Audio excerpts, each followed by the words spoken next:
rely on thousands of rules that you take for granted every single day in order to exist. You're all sitting down right now, not floating around the room. That's because of gravity. And if you don't have gravity, you have major problems. Because when you try and pour a glass of water, the water goes all over the place. You'd float around. Cars would not be able to drive down the street.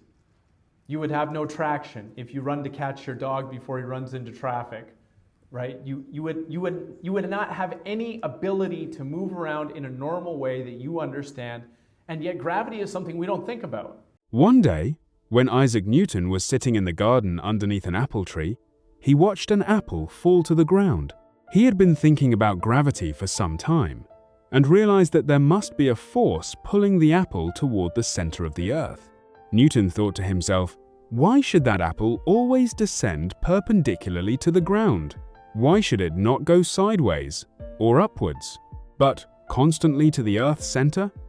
Assuredly, the reason is that the earth draws it. There must be a drawing power in matter, and the sum of the drawing power in the matter of the earth must be in the earth's center, not in any side of the earth. Therefore, does this apple fall perpendicularly, or toward the center? If matter thus draws matter, it must be in proportion of its quantity. Therefore, the apple draws the earth, as well as the earth draws the apple. Right? Did you get up this morning and think about gravity? No, you take it for granted, right? But gravity is part of the organization of the universe. Everything in our world today, with the exception of human beings and all of the things that they do, is subject to God's organization. He has laws. The light, the sound, the gravity, the rain, the earth, the sunshine, all of it moves in accordance with law and order, and God is a God of order. And one cell in your body, I'm sure there's physicians here in the crowd, you've heard that one cell in your body is as busy as a city at rush hour. You just think about a good mid-sized city at rush hour with the elevators and the traffic lights and the subway system and people going up and down and all around. One cell in your body is as complex as that city. And yet it all functions according to order. And God is a God of order. Now, do you think that God has an orderly body on this earth? Who is the church? I want to go back to the beginning of the founding of the Seventh-day Adventist Church. Here's a quote here from a book called God's Remnant Church, Spirit of Prophecy. As our numbers increased, it was evident that without some form of organization, there would be great confusion, and the work would not be carried forward successfully. To provide for the support of the ministry. Look at the reasons here. To provide for the support of the ministry, for carrying the work in new fields, for protecting both the churches and the ministry from unworthy members, for holding church property, for the publication of the truth through the press, and for many other objects, organization was indispensable. What does indispensable mean? You can't do without it.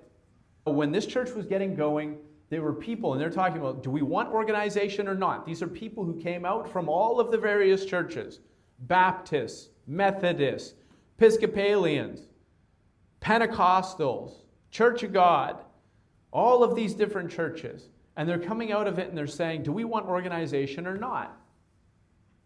There was a strong feeling against organization among our people. This is from the beginning. The First-day Adventists were opposed to organization, and most of the Seventh-day Adventists entertained the same idea. Now notice what it says.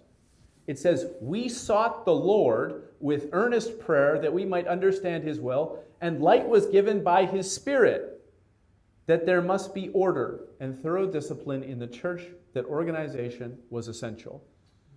So where does the idea of church organization come from? Did it come from man? It comes from the Spirit. Now, God is a God of order. And so God says from the beginning there has to be order in His work.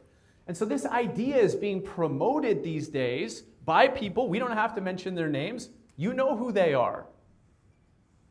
That the church is not the organization, that the church is the people.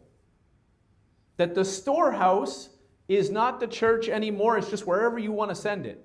Willy-nilly, hither and yon, wherever you think it should go, that's where it should go, your tithes and your offerings. And what we want to study today is that true? Or is this true? Does God have an organized body on this earth or not? Now, I want to tell you, here we are right now meeting in a Seventh-day Adventist church.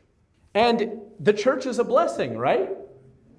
I mean, you have a central location, you have infrastructure, you have elders, you have deacons and deaconesses and a church secretary and a church board. You have this whole structure. Now, there are people who would like to get rid of all of that, right? That's from men, not from God. That's what they say.